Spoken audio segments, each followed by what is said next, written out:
Mostly நெறைய பேர் பண்ற தப்பு என்னன்னா, தங்கம் சேவ் பண்ற மாரி வெள்ளி நெறைய சேவ் பண்றாங்க. அது ரொம்ப பெரிய தப்பு. ஏன்னா, கோல்ட பொறுத்தவரைக்கும் இருக்க இருக்க அதோட மதிப்பு கூடும்.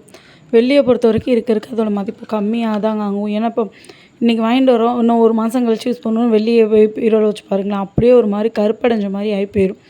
அப்படின்னும்போது நம்ம போடும்போது வாங்கும்போது அதே அந்த ரேட்டுக்கு ஒரு குறிப்பிட்ட ரேட்டுக்கு வாங்கியிருக்கோம்னு நெனச்சுக்கோங்க. போடும்போது அதே குறிப்பிட்ட ரேட்டுக்கோ, இல்ல அதுக்கு சரி ஒரு பாதியோ அப்பலாம் எடுக்கவே மாட்டாங்க வெள்ளிய பொறுத்தவரைக்கும். அவங்க கடை வெள்ளியா இருந்துச்சுன்னு வச்சுக்கோங்களேன், மினிமம் 25%லேருந்து 30% கழிக்கிறாங்க. இதே வேற கடை வெள்ளியா இருந்துச்சுன்னா 30%லேருந்து 40% வரைக்கும் கூடலாம் ஒரு ஒரு கடையில கழிக்கிறாங்க. அப்படின்னும்போது நம்ம விற்க போகிற டைமில வெள்ளியோட விலை அதிகமாக இருந்துச்சுன்னா, அந்த லெஸ் வந்து நமக்கு அந்த அளவுக்கு பாதிக்காது. ஆனா நம்ம விற்க போகிற நேரத்தில வெள்ளியோட மதிப்பு கம்மியா இருந்துச்சுன்னா, அதோட இன்னமும் இவங்க லெஸ் பண்ணி குடுத்தாங்கன்னா, அப்ப நமக்கு அதில என்ன பிரயோஜனம்னு நெனச்சு பாருங்க. அப்படின்னும்போது வெள்ளியில ரொம்ப சேவ் பண்ணாதீங்க. முடிஞ்ச அளவு கோல்டில சேவ் பண்ணுங்க. இல்ல எனக்கு கோல்டு ரொம்ப பிடிக்காது அப்படின்னு நெனச்சிங்கன்னா, சேவ் பண்ண பிடிக்கும், போடுறதுக்கு இன்ட்ரெஸ்ட் இல்ல அப்படின்னு நெனச்சிங்கன்னா, கோல்டு பாண்ட்லாம் விக்கிறாங்க போஸ்ட் ஆஃபீஸ்ல. பிபிஎஃப் அந்த மாரி அமௌண்ட்ட போட்டு வைங்க. இல்லைன்னா கோல்டு பாண்டு வந்து பிப்ரவரி இல்ல ஏப்ரல் மந்த்து போல நம்ம போஸ்ட் ஆஃபீஸில போய் கேட்டிங்கன்னா, ஒரு டீட்டெயில்ஸ் சொல்லிருவாங்க. எந்த டேட்ல அத அனௌன்ஸ் பண்ணாங்க. ஏன்னா, அது குறிப்பிட்ட டேட் மட்டும் தான் அனௌன்ஸ் பண்ணுவாங்க. குறைஞ்சது ஒரு 15லேருந்து 1 மாசத்துக்குள்ள அனௌன்ஸ் பண்ணி நீங்க வாங்கிக்கிற மாரி தான் பண்ணுவாங்க. அதனால அது எப்படின்னு கொஞ்சம் நல்லா கேட்டு நீங்க அந்த இதில கூட இன்வெஸ்ட் பண்ணுங்க. முடிஞ்ச அளவுக்கு கோல்டுல மட்டும் இன்வெஸ்ட் பண்ணுங்க. வெள்ளி ரொம்ப வாங்கி வச்சோம்னு வச்சுக்கோங்க, அது வேஸ்ட்டா தான் உங்களுக்கு போகும். இன்னைக்கு நம்ம குழந்தைங்களுக்கோ, இல்ல நாளைக்கு நம்ம ஃப்யூச்சருக்கோ சேவ் பண்ணணும்னு நெனச்சிங்கன்னா, அது கோல்டுல மட்டுமே இன்வெஸ்ட் பண்ணுங்க. இதுன்னும்போது நீங்க வாங்கி யூஸ் பண்ணிக்கலாம். நெறைய பேருக்கு நகை போடுறது ரொம்ப இன்ட்ரெஸ்ட்டா இருக்கும் லேடீஸ்க்கு. இன்னும் பெண் குழந்தைங்க வச்சுருக்கோம்னா சொல்லவே வேணாம். அவங்களுக்கு நம்ம போடாத எந்த நகையா இருந்தாலும் சரி, நம்ம பெண் குழந்தைங்களுக்கு போட்டு அழகு பார்க்கணும்னு நெனைப்போம் நம்மலாம். அப்படின்னும்போது குழந்தைங்களுக்கு என்னென்ன டிசைன் பிடிக்குதோ வாங்கி போடுங்க. இப்போ இந்த நெக்லஸ் வருது பாருங்களேன். இந்த நெக்லஸ் வந்து குறைஞ்சது 3 பவுன் கிட்ட இருக்கும். அதே மாரி நகைன்னு ஒண்ணு எடுக்கிறோம்னு நெனச்சுக்கோங்களேன், கொஞ்சம் கெட்டி மாடல்லே எடுங்க. ஏன்னா நம்ம வாங்கிட்டு இன்னைக்கு போட்டுட்டு போடுறதுக்கு இது ஒண்ணும் கவரிங் கிடையாது. எவ்வளோ கஷ்டப்பட்டு அதுக்கு செய்கூலி சேதாரம், ஜிஎஸ்டிலாம் கட்டி வாங்கியிருப்போம்னு நமக்கு தெரியும். அப்படின்னும்போது குறைஞ்சது ஒரு தோடு 1/2 பவுன்லேருந்து ஸ்டார்ட் பண்ணுங்க. ஒரு மோதிரம் 1/2 பவுன்லேருந்து ஸ்டார்ட் பண்ணுங்க. ஒரு குழந்தைங்களுக்கு போடுற பேபி செயினா இருந்தா 1 பவுன்லேருந்து ஸ்டார்ட் பண்ணுங்க. இந்த மாரி நெக்லஸா இருந்தா குறைஞ்சது 3 பவுன்லேருந்து ஸ்டார்ட் பண்ணுங்க. அதுக்கும் கீழ கம்மியா ஸ்டார்ட் பண்ணீங்கன்னா, அதோட போட்டோம்னா திடீர்னு உடைஞ்சு போறதுக்கு வாய்ப்பு இருக்கு. அதே மாரி தோடா இருந்தாலும் சரி, இந்த மாரி 1 பவுன்லேருந்து ஸ்டார்ட் பண்ணுங்க. மினிமம் ஒரு தோடு 1/2 பவுன்லேருந்து இந்த ஜோடி வந்து 1 பவுனுங்க. ஜிமிக்கி மாடல் நல்லாயிருக்கும். எனக்கு ரொம்ப பிடிச்சிருந்துச்சு. அதனால இந்த மாரி 1 பவுன்லேருந்து ஸ்டார்ட் பண்ணுங்க. குறைஞ்சது கம்மியா ஸ்டார்ட் பண்ணாதீங்க. அதேமாரி காது மாட்டியா இருந்துச்சுனாலும் சரி, டெய்லி யூஸ்க்கு 1/2 பவுன்லேருந்து போடுங்க. எங்கேயாவது ஃபங்ஷனுக்கு போறீங்கன்னா 1 பவுன்லேருந்து எடுங்க. இந்த சோக்கா வந்து குறைஞ்சது ஒரு இதுவும் 1 1/2 பவுன் 1 1/2 பவுன்லேருந்துலாம் இருக்குங்க. இந்த மாரி சோக்கர்ஸ் வாங்கி ஏன்னா இப்ப ட்ரெண்ட் இதுதான்.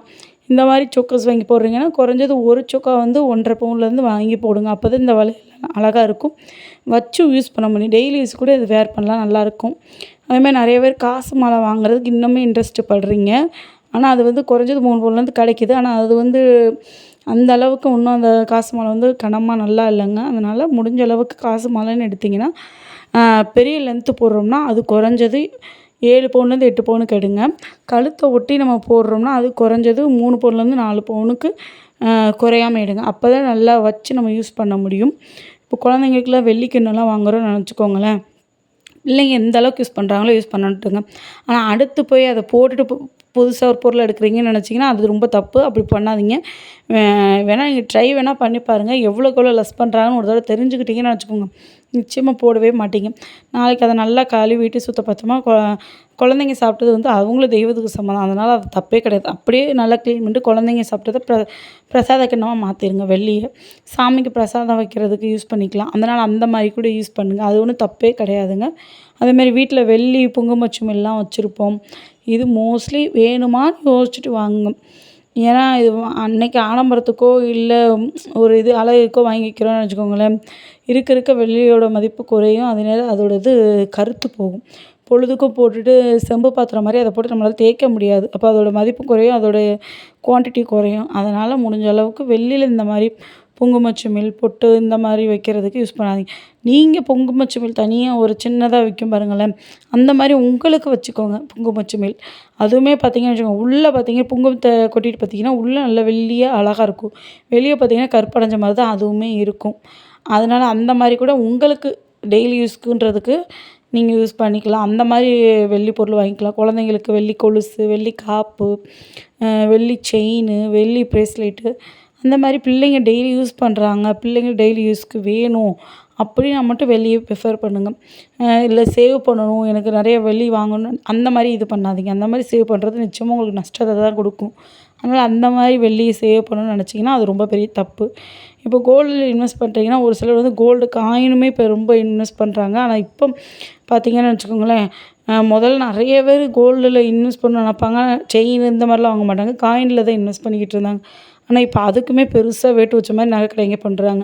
அதுக்குன்னு ஜிஎஸ்டி, அதுக்குன்னு டச்சு காசு, அவங்களோட கம்பெனி பேர் போட்டதுக்கும் நம்ம காசு கொடுத்து வாங்குற மாதிரி இருக்குது. இப்போ டச்சு காசுன்னு சொல்லி வாங்குறாங்க. இப்போ அதுலேயுமே இன்னொரு உல்ட்டா என்ன நினச்சிக்கோங்களேன், நான் அந்த தங்கமயிலில் சீட்டு போட்டிருந்தேன் பாருங்கள், அந்த இது சீட்டு முடிஞ்சு எடுக்க போகும்போது அவங்கக்கிட்ட கேட்டேன். இப்போ எல்லாருமே வந்து என்ன பண்ணுறாங்கன்னா கோல்டு காயின்னு கூட இப்போ விற்க போகிறோன்னு நினச்சிக்கோங்களேன், அதுக்கும் 1 கிராமும் 1/2 கிராமும் கழிச்சுக்கிறேன்றாங்க. இதெல்லாம் பற்றி கொஞ்சம்